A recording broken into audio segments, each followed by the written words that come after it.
Welcome to the Wordsmith Forge Christian Fiction Podcast. I'm your host, Mike Baines. Do you have the misconception that Christian fiction is out of touch with the real world we live in?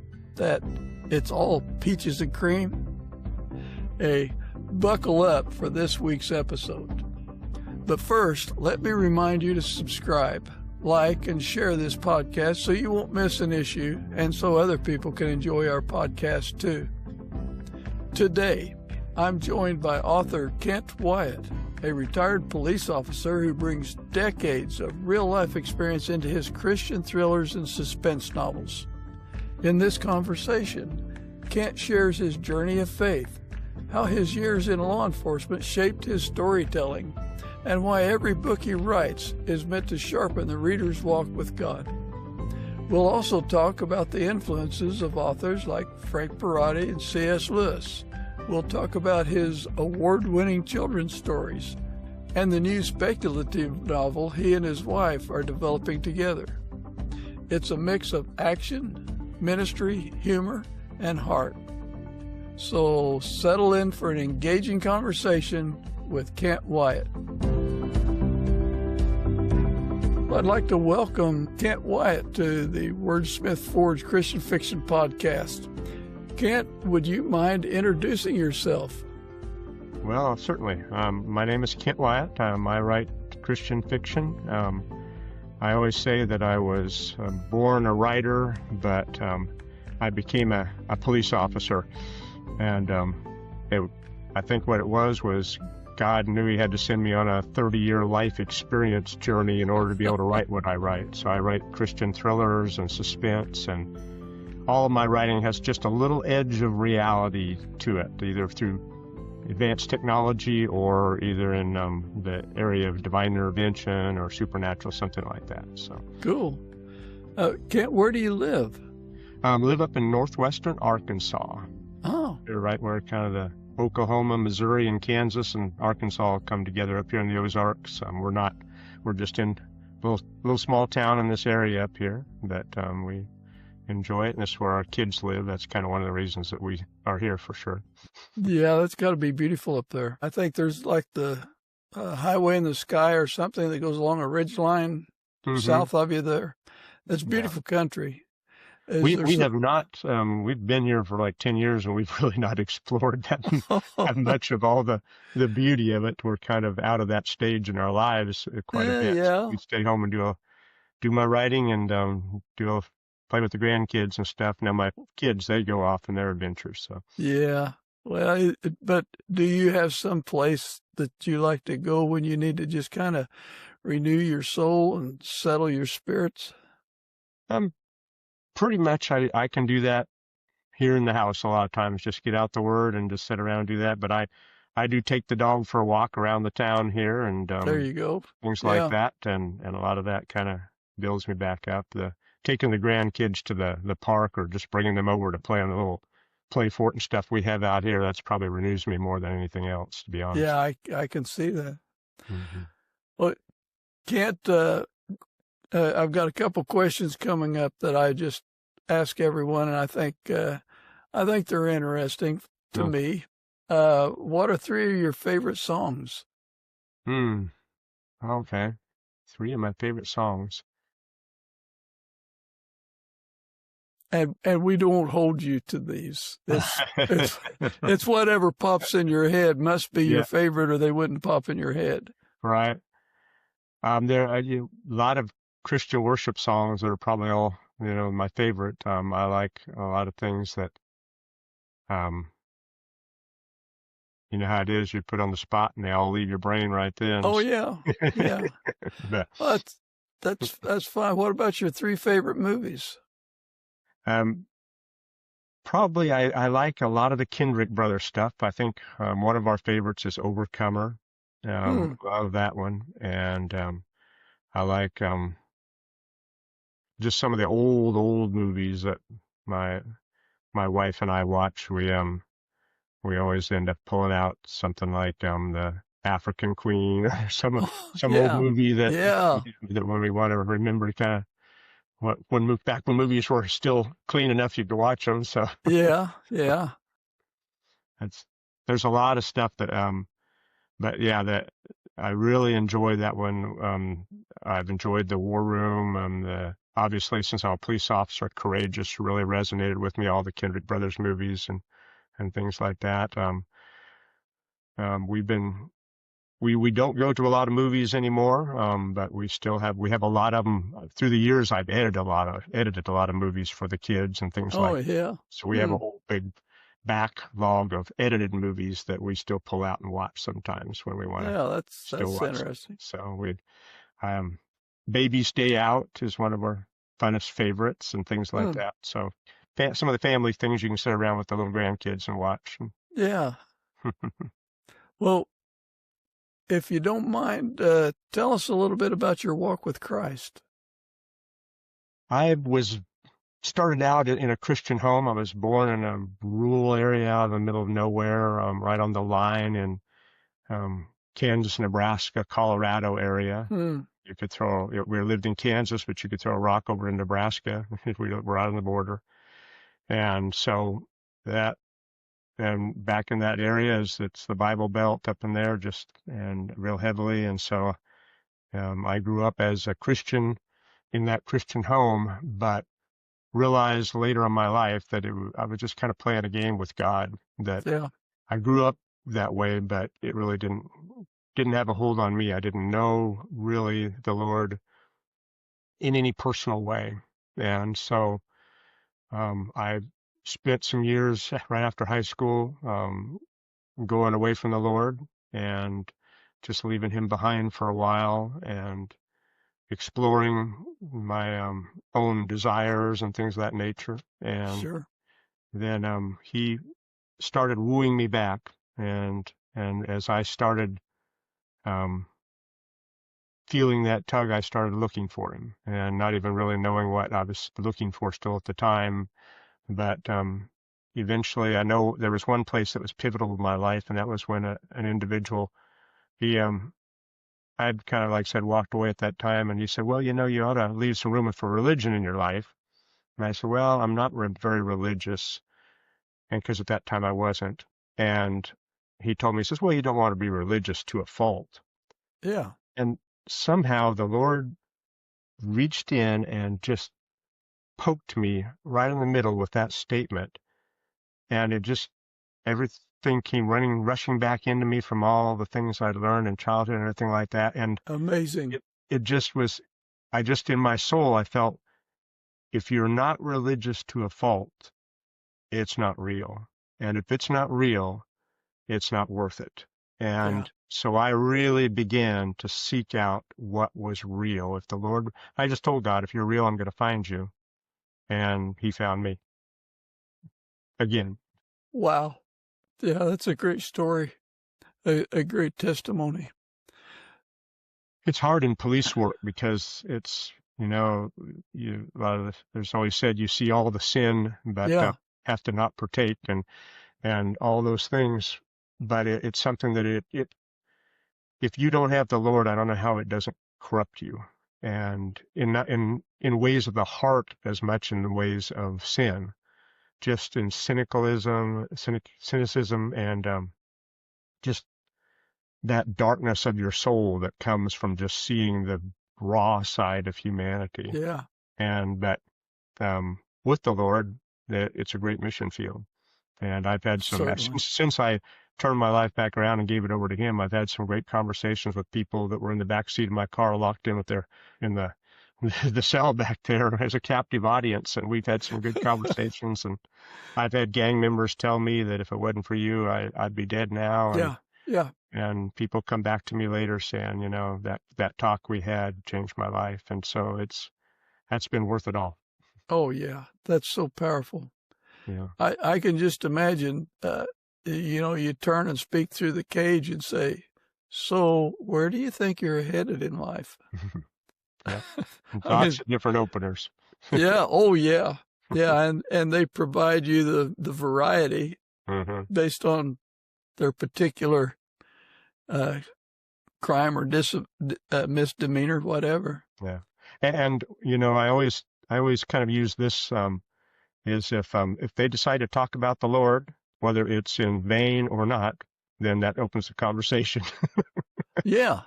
And their conversation usually mentions him in some way or another, not in the way that he would be honored, but they use his name quite a bit a lot of times when they're off to jail and have grown up away from the Lord. Just a lot of torn up lives I've seen that opens the door to having conversations just like what you're talking about. Yeah. And I can see some of them, some of the really smart ones keying in on, well, I think this guy might be a bit of a Christian. Mm-hmm. I'm gonna play up to that. Yeah. There are those that try to use that for crafty, sure, try to gain stuff. Because yeah, criminals are master manipulators because unfortunately yeah, it's the way they've had to survive all through their families so often, and in life they've learned that from youth, and it's something that obviously they make their choices to keep using it, but it is something that it becomes a pretty big habit for them a lot of times. Oh, I'm sure, but it doesn't really matter. You have them talking, Mm-hmm. and it could resonate with them now or in the second year of their sentence, Mm-hmm. somewhere in there. So, Yeah. God can use it. yes, definitely. And oftentimes he throws that person your way just so you can haul them out and Mm-hmm. save them. Yeah. What, as an author, can you imagine being an author without Christ, without your salvation? I've been writing stories since I was like 13 years old. And I've been telling stories since as old as I could talk. I grew up in a family of storytellers, and I was just another storyteller in that family. And so I can imagine, because I have and listened to and told stories without the Lord. Yeah. But I don't want to do that anymore. That's not where I'm at. There's a lot of people that, they write clean and really don't, that's okay. I'm not saying that that's all a bad thing, but it's something that I'm just not interested in doing. If my stories can't have something in it about God and some way that touch people for the Lord, not overtly in a preachy manner, hopefully, or anything like that where it turns people off, but in a way that actually does give them something to take away that's going to connect them more powerfully with God. Yeah. And if my books aren't for that, on the back of my business card, I have the Acts 20 scripture that says basically my life is worth nothing if it's not for sharing the wonderful grace of God. And that's my paraphrase, but that's kind of what our goals and our mantra is. And in this writing journey, my wife, I say ours because my wife is a big part of it. We're a writing team. I'm the writer and she's the editor and researcher and things like that. And so I'm manager of all other things. I call her the minister of household and finance here in the Wyatt kingdom. Yeah, I call my wife the comptroller general. Yeah, that's right. You could almost leave the comptroller off. That's our goals. Yeah. Yeah. Yeah, we want to make sure you keep her happy. Exactly. And that's what we have some rough and rugged times editing and things because, a writer's, he hates to have his words messed with, and I've learned getting better about that, not being so abusive to my poor editors, but they are so needed because I don't write any book alone, and it's usually a product of a lot of different people's input. I write things and then my wife or my editors or something like that send me back to the drawing board and rewrite it.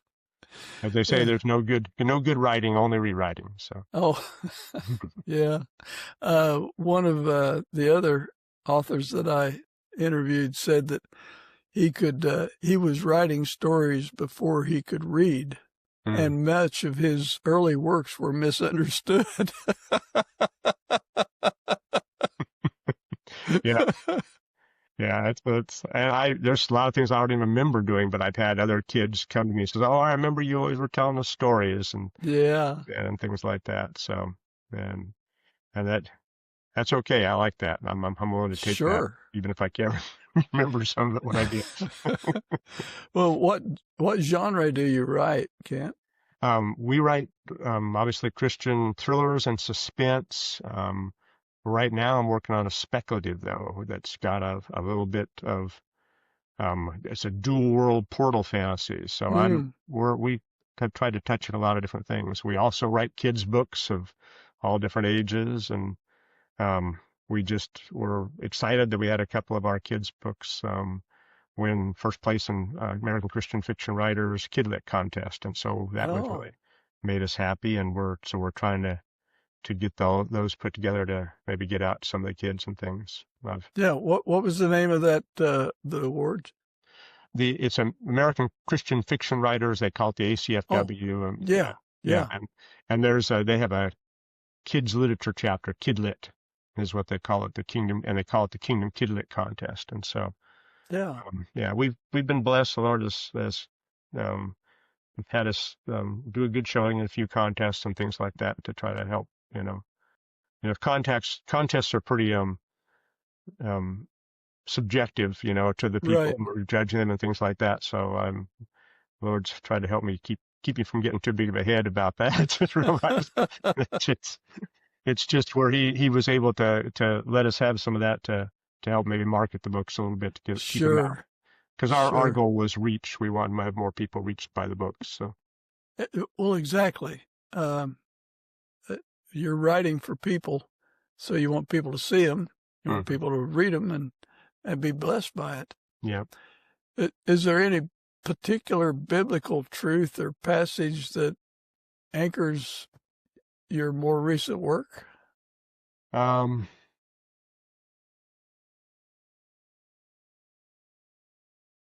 A lot of the scriptures in reference to the old man and the new man and the war that we have inside of us.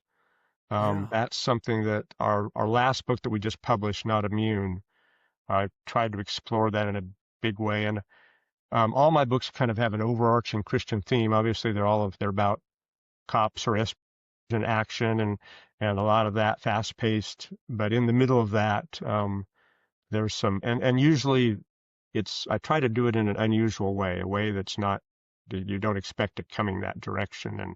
And I'd have to give some spoilers probably to really flush that out. But in Not Immune, there's a gentleman that's having a conversation with a girl that nobody else can see.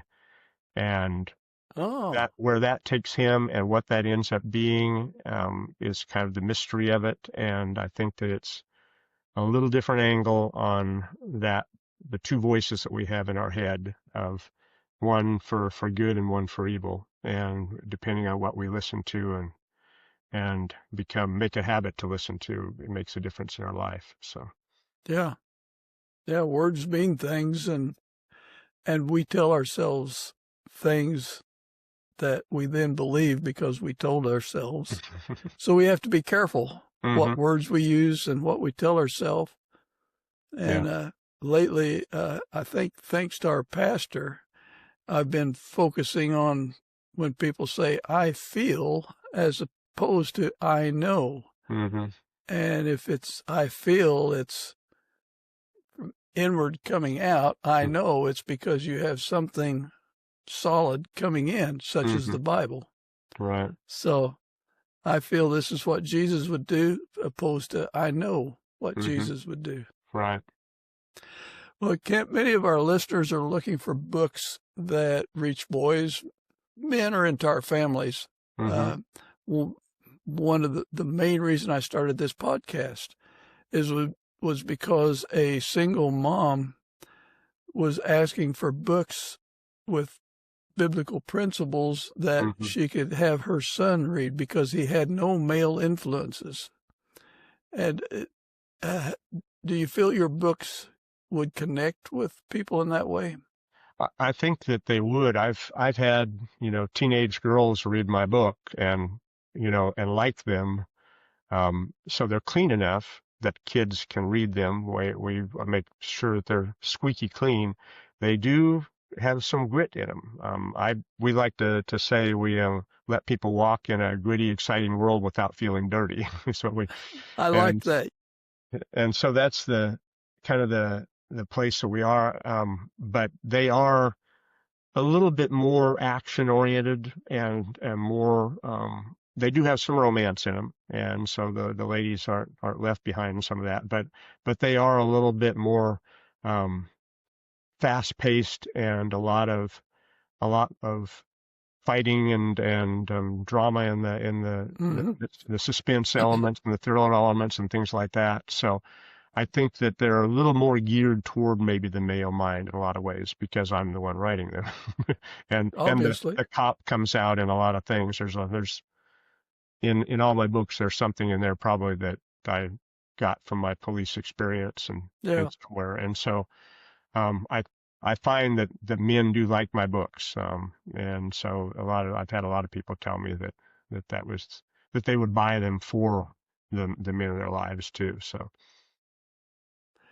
if you want to be relevant, you can't write in some Pollyanna world with rose-colored glasses that doesn't recognize the real struggles that go on around people every day. Yeah, and I was starting to say that in Domestic Enemies, when I was in the police department out in Colorado Springs, one of the things that I did was I taught at the police academy for a number of years, and one of the things I taught was interviewing and interrogation, and we taught the Reed method of interviewing interrogation. A man named Reed from Chicago years ago began developing this system that he looked at that was the Reed method.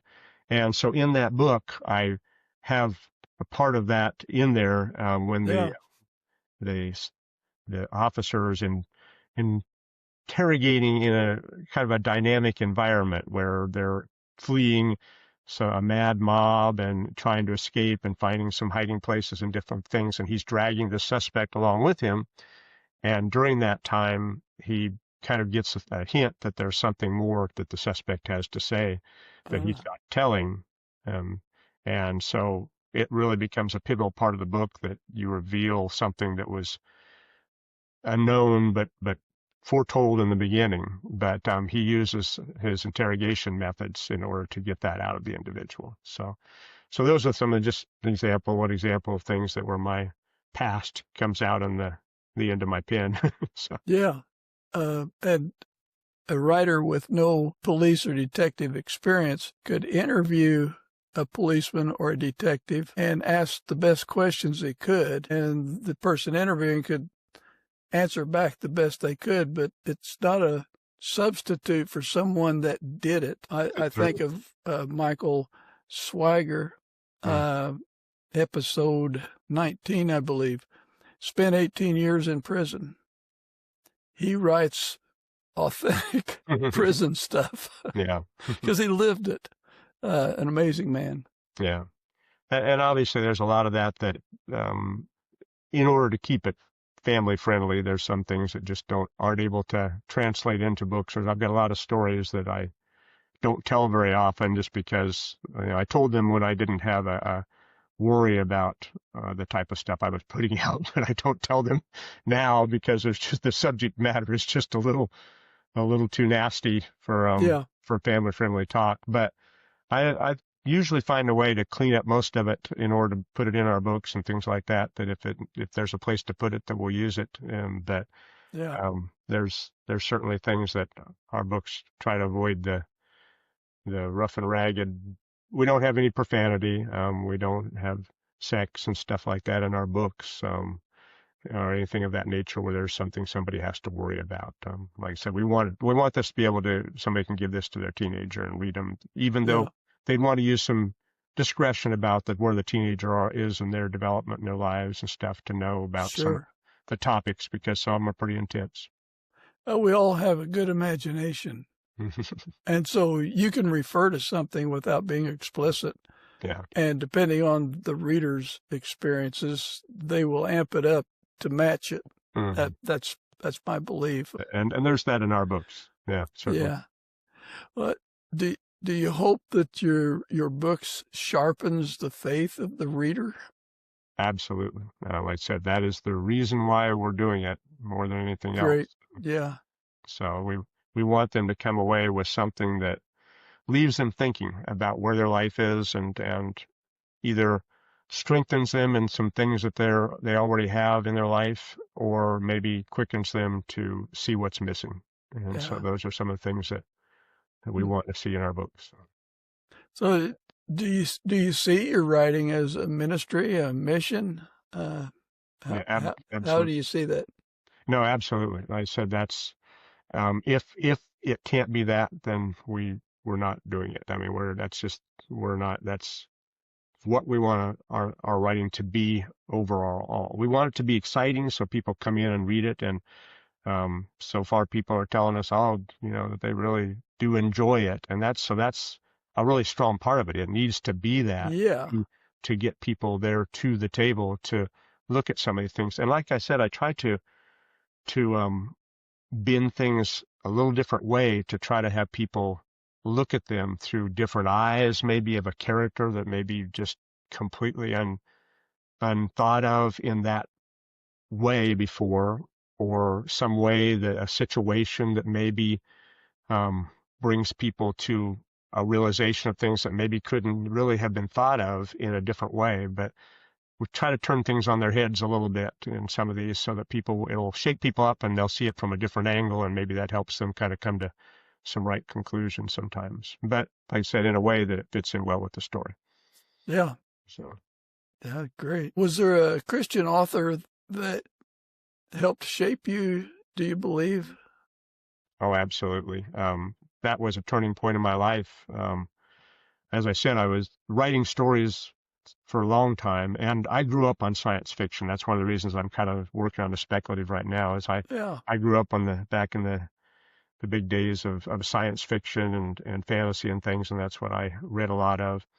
And Frank Peretti, when I read his, This Present Darkness and Piercing the Darkness and stuff, that changed my ideas about writing, changed some of my ideas about where my faith was, where my prayer life was, and things of that nature. And so it did have a big impact. And so that was something that I count as very influential in my writing. The other one would be C.S. Lewis. If anybody's connected with me on any social media or by our newsletter or anything like that will know that C.S. Lewis is a big part of my life and thought life and prayer life and all that he has had a huge impact on the way that I view my relationship with God and my relationship with others. And it doesn't matter, he still challenges me all the time. I'll reread stuff, and obviously the Chronicles of Narnia, and back in the day when I was in science fiction, his space trilogy and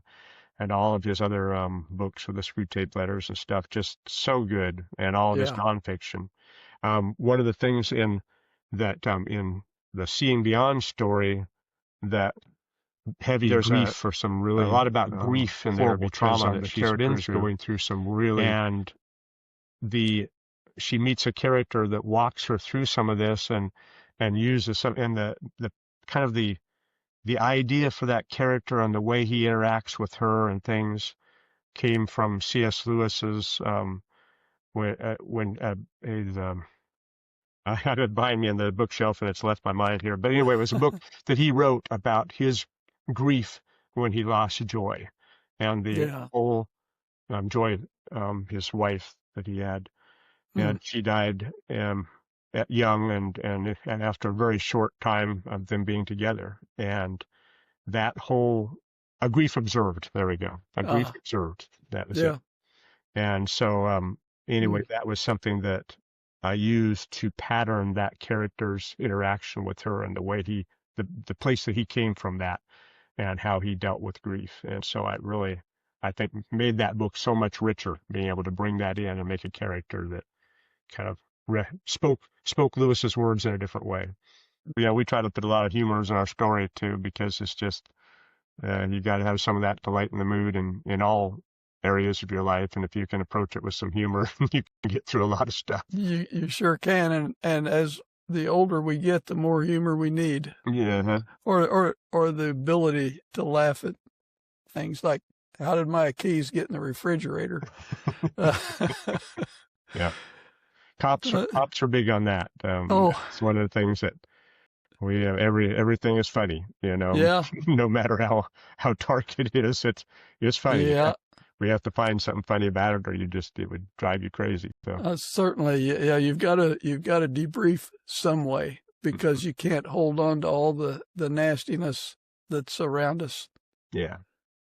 Is there any verse that kind of keeps you grounded when you come to a point you're not sure where to go with your story? A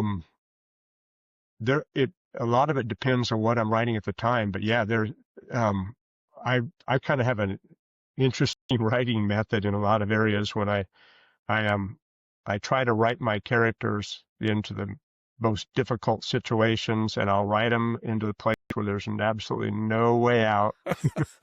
It's hopeless. And then I'll walk away and start praying, and God will get him out of it. So yeah. He really does.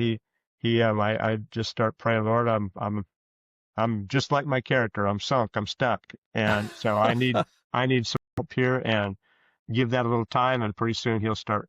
And that I think has made some of the best parts of the book, is because the Lord has brought something in there that just some miraculous way to get them out in a unique and unusual situation. And so it sounds like you've had some obstinate characters. Oh, yes. That want to take the story their direction that you weren't planning on. Absolutely. Causing you to go back to some early chapter and start leaving some breadcrumbs so this in chapter 11 fits. Yeah, exactly. And if you were looking down at my desk right now, it's full of sticky notes. And what I do, I try to write the synopsis of my story. I know what it's all about. And then as I start writing it, as you say, my characters start getting into trouble. Yeah. And so I start seeing that's not going to work. And so I run to stop the process on the flow at that time. I read a real quick sticky note. And then so when finally happiness is when you clear the sticky notes off of your desk, and you'll go by, you'll pick one up and you'll say, okay, so I got to put that one in, done with that, throw that one away. Yeah. And so when the desk is clear, then you've hopefully reached the end. Do you have a sticky note that says the end? No, I don't. But well, it should come with balloons and ribbons. What do I have? Well, let's see. Before I ask this question, are there characters, antagonists, or some other characters in the books that you write represent yourself? Do you see yourself in those characters? Probably in most of them at different times. I had one of my criticisms. One of my critics, he was one of my editors, I should say, told me one time. He said, "Well, this book," he said, "everybody talks like you." So I can go back and change that, because that you want to have individual, unique characters and stuff. Yeah. So there's parts of me in all this, and my wife, says that I got to get more of that out of them because I'm such an ornery character. So no, she doesn't say that. She's real good to me, but they're some of my characters. One of the first, the book we started, Seeing Beyond, that was our kind of our first book. I wrote the beginning and took a side character in, was reading a scene from a side character, and my wife looked at me and she said, "Hero in your story." Oh my. And so that changed everything. And so I went back and had to rewrite it. She said, "That's the person I want to hear about." Yeah. And so and she was right. And so that person with a name change and a little bit more character development in a different way, that person is now of that story. And so Luke in Seeing Beyond used to be Carl. Just a little tidbit for listeners. Yeah. Don't mistake the two. Yeah. He used to be Carl until he had a personification change and became the hero. And so he's Luke now. Was he on the road to Damascus? Yeah, he probably was. Yeah, he had a big conversion scene. Yeah.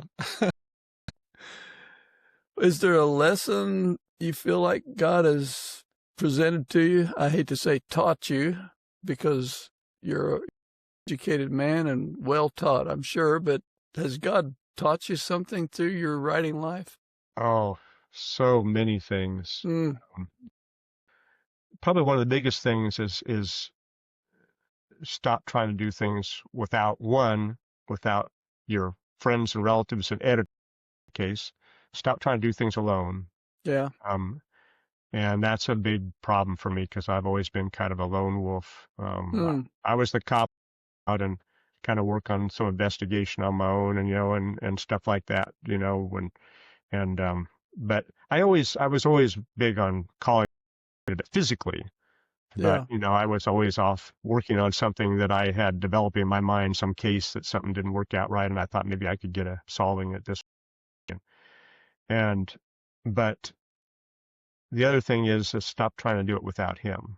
And that was the bigger thing even then. And that's where a lot of this, like I said, my writing structure, the way I do things came from also, was just involving him in it as much as I could.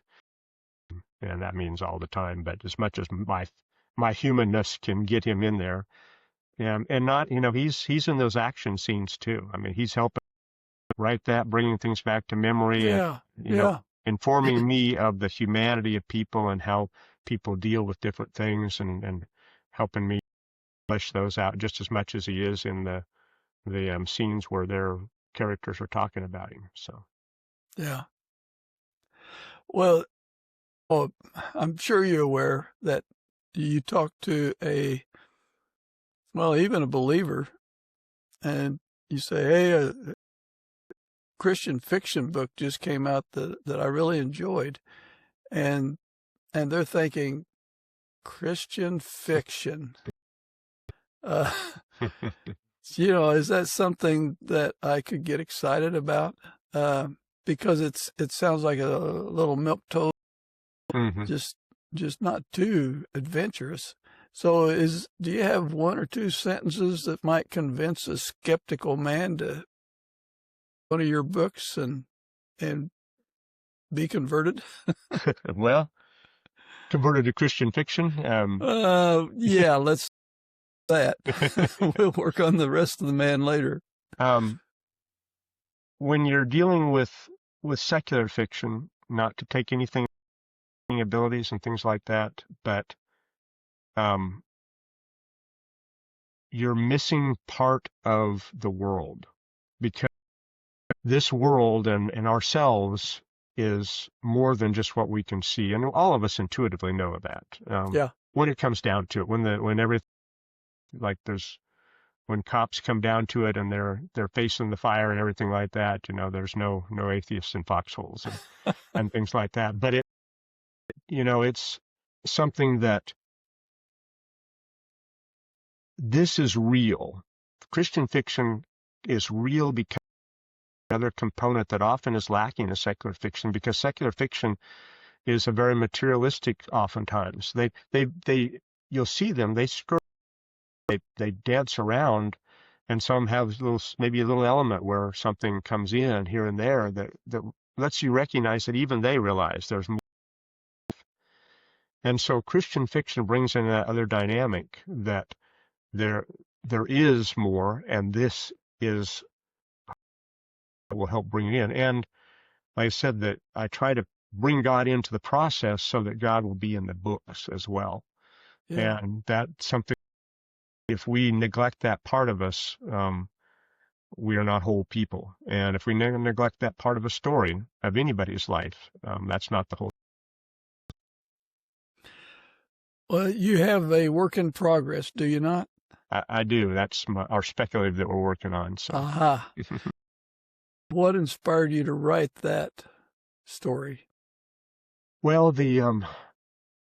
I had the idea of color as an editor informed me that's not the most original idea. There's some other people that have had that, but I thought it was pretty original at the time, and it seems like we are doing way. So Yeah. not to degrade it, but um, it was something that kind of came in my idea, and then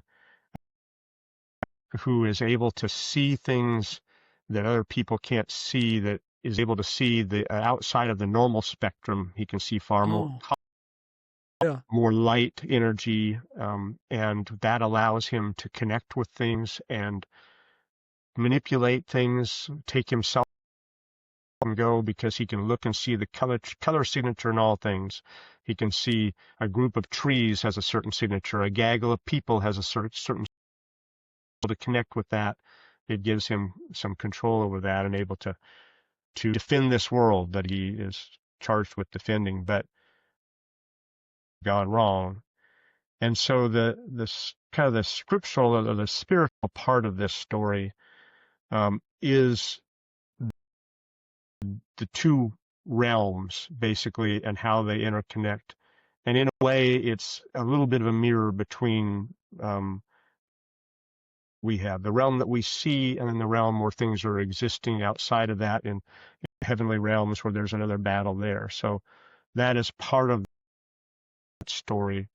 The other part is just the fact that we are entangled with each other, because some of this involves it. And there was a recent study I read that kind of helped prompt this, and that was somebody did a study about if you do anything in the quantum area. I've done a lot of research on that just for this book and different things, and it's just something that interests me. This world, the perception that we have, is only a small part of how this world actually exists, and actually it's not.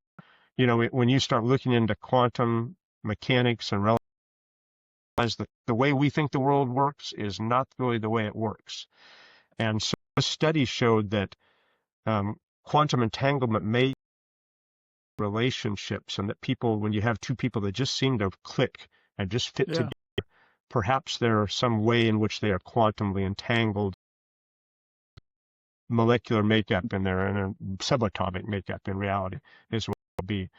And so that with that, whether that's true or not, it's one of the studies that seemed to suggest that when they looked at it. And some scientists would just say, oh, that's ridiculous, because they have a very material. But the thing about science is it changes every day, pretty much. Yeah. We can't, when people say trust the science, they're saying, well, there's is ever changing, so you're going to have to be pretty fluid. But anyway, that with that quantum entanglement, that is a part of this story that are so powerful. And in the story, that is one of the things that is explored, and taking the story the direction that it goes is the entanglement we have with other people, and the power or lack thereof, or destruction of it brings to our lives. So your protagonist can visually see the aura that attracts or repels other auras. He can look and see the colors. Yeah. And when he is able to do that, he is able to connect with those things on a level that can't be seen by anybody else. And manipulating, a band or something connected there, and he can, for instance, he can look at a site, color signature of it, grab a band that's connected, and pull himself to that, which could be miles away instantly, and look at an object and connect with it, the signature color, and then move it from a distance and things like that. Use color fire, which is basically the bringing in of energies of all spectrums and producing different wavelengths of energy for different things. So. Wow, it's not I don't get real science heavy on it. It's not a science. It's more almost a fantasy, based on some things that that are real. We don't. It's a fantasy in the power that he has. But it's something that I enjoy, that underlying, bit of science in there that's but I don't go real sciencey in the book. So what you've shared with us is very intriguing. I think you're going to have a wonderful novel on your hands there. We hope so. There's all kinds of stuff in it. There's so many different things. There's some shapeshifters in it. There's some time travel, and so there's a lot of different things going on in different ways that really I don't think have been that way before that I know of. So hopefully it'll be. I have something to say. I'm sure it will be. So how do you with your readers?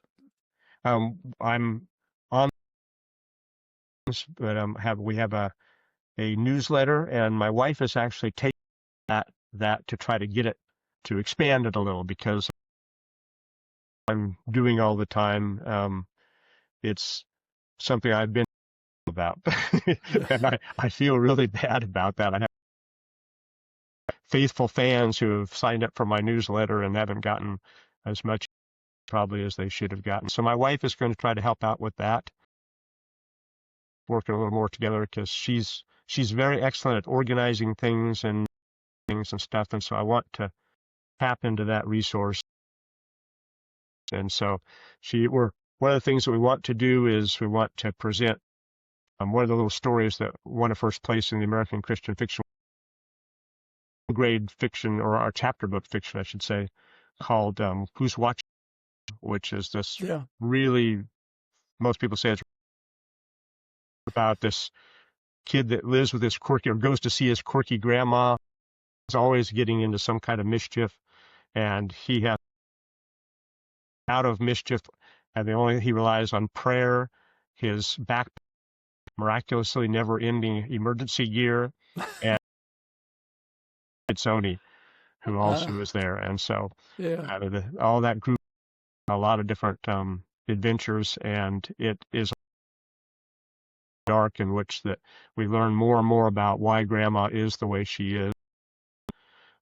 We have a real heart for people that memory issues, mind issues, special needs, and things like that, because we've had lives that have meant a lot to us. And so our Special Heroes series is all about people with special needs, and this story is about that. And we've learned why Grandma is the way she is, and some of the things that shaped them. Then there's a lot of questions, even though there's a lot of humor in it. The whole thing is time, but within that, there's a lot of conversations that he had, Sony the Guardian Angel, about the why of things. Yeah. To my grandma, why doesn't God do something about this? Why does God allow that? And just some of the things that we all struggle with. Boy, this book can explore that a lot too. In fact, stories, it's stories. We hope to put it out as a series where each newsletter you'll get. Yeah, it sounds like we could almost start this interview over again. About your newsletter, though. Consider a person whose main is to write newsletters, and then quip, I think I'll write a novel. When their goal is to write newsletters. So as I think, a newsletter would be good, but you're an author. You write newsletters are hard to do because people need to connect with you, because without readers, authors. And so, but I firmly talks about this and talk for a long time that no one thing except what they believe will make them. And so you can think a newsletter would make you happy, but watching TV, reading your book, taking a walk, all would make you writing a newsletter. Even though you know, ferret out those things, and it's only pain that would happen if we don't do these. So we kind of do avoidance by doing what we do. Yeah.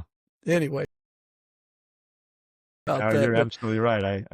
We wrote Christmas we started off when I was at work. I wasn't working on novels and stuff at that time, but year we would put out a Christmas letter, and we would get kind of just about people's lives, and just like you're talking, the most thrilling ride that you would get, and yeah. that, and go a different direction with that, and just make fun and ourselves particularly through that whole thing, and that turned out to be some of the stuff that people loved the most. Let's say I have this tucked in my Bible and I pull it out when I want a good laugh. And so we have a lot of material that we did over the years with that, and misadventures that we've had as a family and individuals. Those have been fun that we've done, and hopefully we want to have our news. We've had a newsletter, put it out infrequently. It would be less information and just more fun with a little bit of information. Well, I hate to squeeze it off because I've thoroughly enjoyed talking and laughing with you, and just thinking of some of the new ideas that you our conversation and podcasting and read your books. It's been really great, and I do the time you've taken to talk with. Could we have a word of prayer before? Our Heavenly Father, we just thank you for all that you've given, for the Christian fiction that Jesus was Christian fiction, all the parables, our vivid imaginations. We thank you for and how he takes everyday things that has happened around him and his family and put them in a way that will and inform people that will bring them closer to you. So I just ask that you keep your Kent and his family and his children, grandchildren, that the grandchildren works that their grandfather has written, that a lot of good will come. We just ask all these things in your name. Amen. Yeah. Thank you, Mike. I appreciate a great conversation. And as I usually say, this is the hardest part for you because it feels so cold to click. I understand. Well, when we can sit down and talk for.